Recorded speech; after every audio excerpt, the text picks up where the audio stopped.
Армысыз ба, құрметті көрермен? Каналға қош келдіңіз. Бүгінгі тақырып қарынды кетірудің 4 түрлі әдісі бар екенін білесіз бе?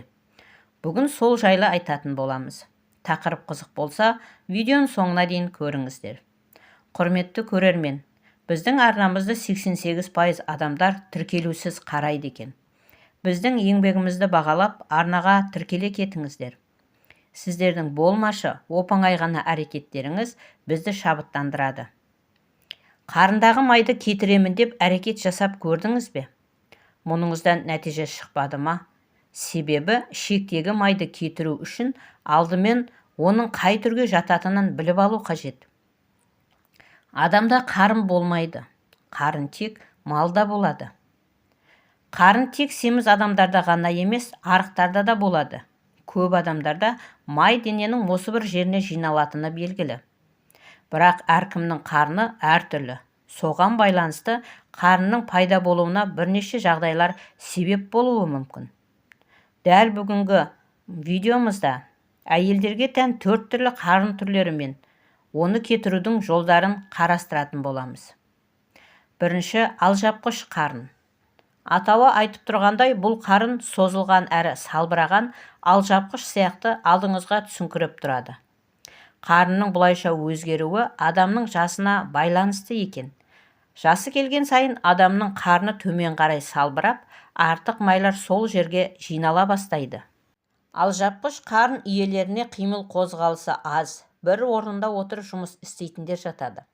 Сонымен қатар, мұндай қарны бар әйелдер физикалық белсенділігі төмендігіне қарамастан, ұннан жасалған тағамдар мен тәттілерді, қуырылған тағамдарды көп жейтіндіктен нәтиже осындай болады.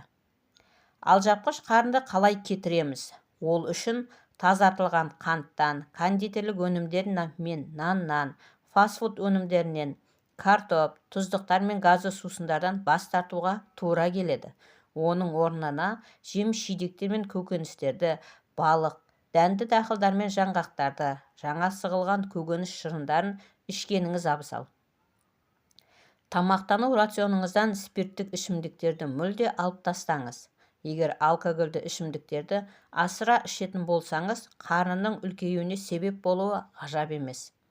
Мұндай қарынды күн сайын жасалатын физикалық жаттығулармен кетіруге болады.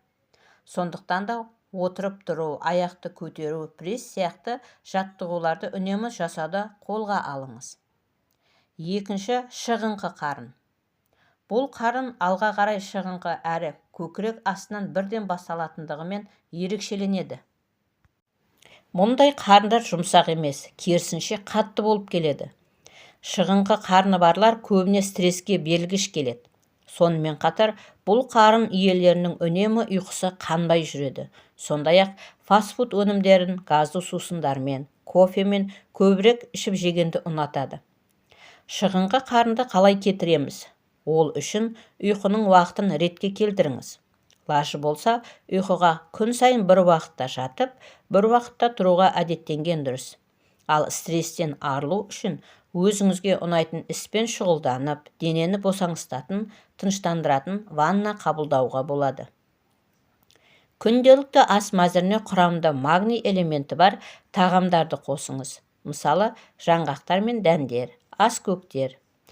Үшінші, босанғаннан кейін қалып қойған қарын. Мұндай қарын жас босанған және босанғанына біраз уақыт болса да, өзін қалыпқа келтіре алмай жүрген әйелдерде болады. Бұл қалыпты жағдай, себебі қарынның қалыпқа келуіне босанғаннан кейін 6 аптадай уақыт қажет болады. Сондықтан да бұл уақытта жаттығу жасау, диета ұстау ұсынылмайды. Босанғаннан кейін қалып қойған қарынды қалай кішірейтуге болады? Қарынның қалыпқа түсуі үшін ас мәзіріне балық пен теңіз өнімдерін, құрамында омега-3 майлы қышқылы бар балық майын қосқан дұрыс. Сондай-ақ жаңғақтар, авокадо, зәйтүн майы, дәндер де өте пайдалы. Төртінші, желденген қарын. Мұндай қарындар таңертеңгілік уақытта тартылып тұрады. Алайда күндізгі уақытта іштерге жиналған газдың әсерінен желденіп, кешке ісініп кетуі мүмкін. Дәл мұндай қарындар арықтарда да, артық салмағы бар әйелдерде де болады. Іштің желденуі көбіне зат алмасу жүйесі бұзылғанда, ас қорыту нашарлағанда, аллергиялық жағдайларда кездеседі. Желденген қарынды қалай кетіреміз? Өзіңізге қандай азық-түліктің жақпайтынын анықтап алыңыз. Содан соң оны тағамға қоспауға тырысыңыз. Негізі алкоголь, ашытқы, өңделген сүт өнімдері аллергия тудыруы немесе ас қорыту жұмысының бұзылуына себеп болуы мүмкін. Сол себепті де ас мәзіріне жасұныққа бай азық-түліктерді, суды көбірек қосыңыз. Міне құрметті көрермен, бүгінгі видеомыз осыменен аяқталды. Ақпаратымыз сіздерге пайдалы болды деген ойдамыз. Егер видео ұнап жатса, каналға тіркеліп кетіңіздер.